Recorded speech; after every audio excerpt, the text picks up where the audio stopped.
Atelier d'artistes.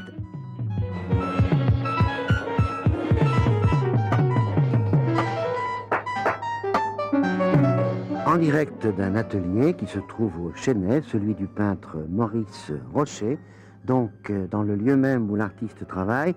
Valère Bertrand, est-ce que la liaison est établie avec vous? J'espère bien, Ben, Pierre. ça marche très bien, parfait. Alors nous sommes On vous donc écoute. en direct avec Maurice Rocher, qui je le rappelle est né en 1918 dans son atelier du Chesnay. C'est une petite maison et à l'étage une magnifique verrière qui donne la lumière lorsque le peintre peint sur la droite. On a allumé la lumière parce qu'il pleut et que le ciel est très gris. Lorsqu'on est arrivé, il était encore en train de peindre. Vous ne sortez plus, mais vous peignez doublement, dirais-je presque.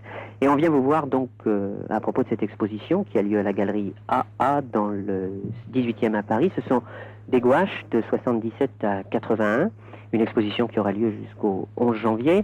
Et ici, on a un peu recréé l'atmosphère qu'il y a dans la galerie, puisque dans la galerie, il y a 33 gouaches, et ici, on en a 28, donc c'est à peu près pareil. Elles nous entourent.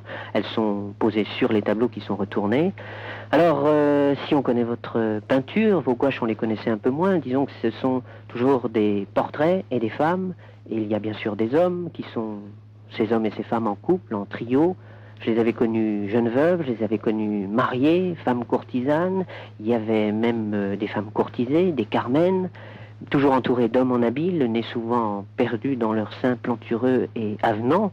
Et ces gouaches qui sont souvent prémonitoires de ce que votre peinture sera, on le verra tout à l'heure. Donc pour vous, Maurice Rocher, vos deux sujets autour de laquelle votre peinture a toujours tourné et qu'on retrouve dans ces gouaches, ce sont les femmes et les portraits. Il est vrai que j'ai toujours peint des visages et que ces visages ont toujours été en interrogation, peut-être en interrogation métaphysique, mais le thème de la femme a aussi été une sorte d'interrogation métaphysique dans la mesure où c'est la femme mythique que j'ai traitée, je crois, qu'elle soit seule sur l'image ou qu'elle soit dans le couple ou dans le trio, c'est la femme avec ses archétypes comme Lilith, comme Carmen et plus tard comme Loulou. Mais il est certain que je n'ai pas peint autre chose que le drame de l'affrontement d'une part l'affrontement du couple, le désir de l'homme et essentiellement la femme qui est le commencement, qui pour moi est le commencement et la fin, et un peu l'alpha et l'oméga, parce que c'est sûr que la femme a été un thème obsessionnel, comme le visage qui a été aussi un thème obsessionnel. Et ça l'a été d'une façon, vous le disiez tout à l'heure, prémonitoire, dans la mesure où ces gouaches ont été peintes en quelques années, jusqu'en 81, et qu'ensuite je n'ai plus jamais peint de ces gouaches. Je précise qu'elles sont noires et blancs, c'est quand même important de le dire, parce que la couleur ne m'aurait rien donné de plus, et je n'avais pas du tout le désir d'aller plus loin. Alors les visages, ce sont en général des suppliciés, et la femme mythique, elle est Héros et Thanatos. Vous citiez Carmen, vous citiez Loulou, vous citiez Lilith, c'est-à-dire une femme qui est vie, jouissance, et qui donne aussi la mort. Absolument, dans la mesure où la vie n'est valable que passionnée, je crois, et que mes couples disent cette passion, mais la série de mes couples, dans mes toiles plus tard, mais c'est déjà absolument dans mes gouaches, et dans ces courtes années, puisqu'il y a eu 3 ans de gouache, c'est déjà la femme dans la passion qui donne ce que vous avez dit, qui donne la vie, qui donne l'amour, qui donne la jouissance et qui donne la mort. Et ces mangeuses d'hommes que je n'avais pas peint dans mes gouaches et que j'ai retrouvé ensuite, ou que j'ai trouvé ensuite dans mes toiles quelques années après, ces mangeuses d'hommes ne sont que, j'allais dire, l'aboutissement de ce que j'avais peint dans mes trios et dans mes couples. Justement, des scènes à 3 personnages qu'on retrouve aussi, avec soit la femme nue, avec son ami à côté, Amieux, ou son entremetteuse, et puis l'homme en habit, ou au contraire la femme nue avec 2 hommes en habit autour. Oui, mais je pense qu'il faut, disons, élever le débat. Un jour, un critique a voulu faire un texte sur ces gouaches en parlant de galipettes sexuelles, et j'ai refusé. Ça m'a valu, au contraire, des tas d'ennuis, mais pour cette ligne-là, j'ai refusé le texte et j'ai refusé beaucoup de choses. Car ça n'est absolument pas à ce niveau-là que ça se place. C'est au niveau où la femme est encore une fois l'essentiel, et c'est d'elle que sort, c'est elle qui donne la vie, donc, comme je l'ai dit, mais ça me paraît tout à fait du niveau métaphysique, du niveau de l'interrogation existentielle. Le mot est pédant, mais c'est pourtant bien ça. Ah oui, je crois qu'il n'y a aucun problème, il ne s'agit pas de scène de bordel ou de description de galipette, comme vous disiez, mais au contraire, lorsque je regarde ces peintures, lorsque je regarde ces gouaches, ce sont des questions que je me pose en tant qu'homme dans mes rapports avec ma femme et les gens qui m'entourent. Et là, elles sont clairement posées pour ceux qui veulent ne pas avoir peur de les regarder. Ben, je crois que la femme est au début du monde et que c'est elle qui régit le monde et que et que l'homme est toujours en demande et toujours en désir et qu'il accepte très volontiers de se faire manger. Au contraire, il y va. Et donc il y a là quelque chose qui dépasse infiniment, d'une part ce désir, et qui dépasse infiniment le problème de l'homme et de la femme. Et je crois que Claudel est de ceux qui ont le mieux décrit ce drame du couple et du trio, a fortiori.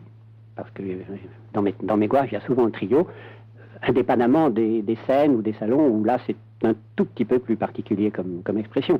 Mais je pense que Claudel a bien dit dans le partage de midi en particulier, ce problème de l'homme affronté à la femme, de l'homme affronté au couple, ou du couple affronté lui-même, et j'ai l'impression que mes gouaches ont dit cela, et que donc prémonitoirement elles l'ont dit, et que quelques années après, mes toiles allaient développer ces thèmes, dans une liberté d'ailleurs peut-être plus grande, parce que je n'ai jamais pu reproduire mes gouaches. Je peux m'inspirer d'une attitude de mes gouaches, mais il est bien évident qu'en peignant, le geste est, je crois, suffisamment libre pour m'entraîner ailleurs, en partant du même thème.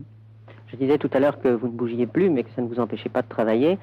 Et en préparant l'émission, pendant que les techniciens essayaient d'avoir désespérément Paris, vous m'avez montré des toiles récentes. Et j'ai été très surpris, très heureusement surpris, car ça évolue énormément vers de moins en moins de matière, vers de plus en plus de lumière. Et ce que j'ai senti dans votre regard, c'est d'abord une confiance pour moi, pour continuer à vivre et affronter cette vie de tous les jours. Et je me suis dit que le chemin que vous semblez nous donner, c'est celui de plus en plus de compassion, de plus en plus de regard, pas compassion cul, hein, une compassion qui au contraire sait les réalités. Oui, c'est tout à fait vrai. Et si je continue à peindre ces couples, c'est avec une infinie tendresse. Et ces couples qui sont maintenant peut-être des couples, j'allais dire de mort, mais qui ont éternisé leur tendresse, il n'y a pas de pitié, il y a seulement une espèce, plus que de la compassion, une espèce d'amour pour ces êtres qui ont vécu une passion et qui l'ont affronté vraiment, qui l'ont regardé en face. Et même pour quelques-uns, le prix a été très cher, ça a été quelques-uns la mort, mais à vrai dire, ça vaut la peine. Toute vie n'est valable que passionnée. Vous m'avez même montré des œuvres qui n'ont jamais été exposées, deux grands formats, enfin plus grands que ceux que vous employez d'habitude, qui sont des moyens. Ce sont deux hommes suppliciés et aussi deux femmes perdues. Oui, mais c'est la même, ça procède de la même motivation. La femme, certains suppliciés sont devenus ce que j'appelle des femmes perdues. Et perdues dans le sens métaphysique, encore une fois, ce ne sont pas des prostituées, et j'aurais plutôt à la limite de la sympathie pour ces pauvres filles. Mais la femme perdue, c'est celle qui se heurte à l'absurde de la condition, et qui n'a plus d'amarre, qui a tout perdu, amour, foi, et qui est là, qui est ballottée. Et j'en connais, et c'est d'ailleurs très curieux, parce que dans mon atelier, dans celle qui perçoivent le mieux ma peinture, c'est une certaine génération qui effectivement a tout perdu, et c'est pourquoi j'ai beaucoup de tendresse pour elle, parce que ce sont des êtres qui ont besoin d'être aimés. À une époque, il y a une dizaine d'années, je me souviens de cette rétrospective à Troyes qu'il avait fort bien montré, vous épingliez un peu certains personnages comme les avocats, les maréchaux, et tous ces gens-là ont disparu. Oui, ces gens-là, je n'ai plus rien à dire sur eux. Bon, ce sont des baudruches tout à fait crevées et tout à fait aplaties. Ce qui m'intéresse maintenant, c'est essentiellement l'interrogation. Et vous disiez tout à l'heure que je ne sortais plus, et c'est vrai que pratiquement je ne sors plus du tout, mais ce qui s'appelle plus du tout de l'atelier. Et en compensation, je peins tous les jours, et je peins avec un sentiment de plus en plus fort d'une espèce de liberté vis-à-vis de moi-même et vis-à-vis du reste du monde, à la limite.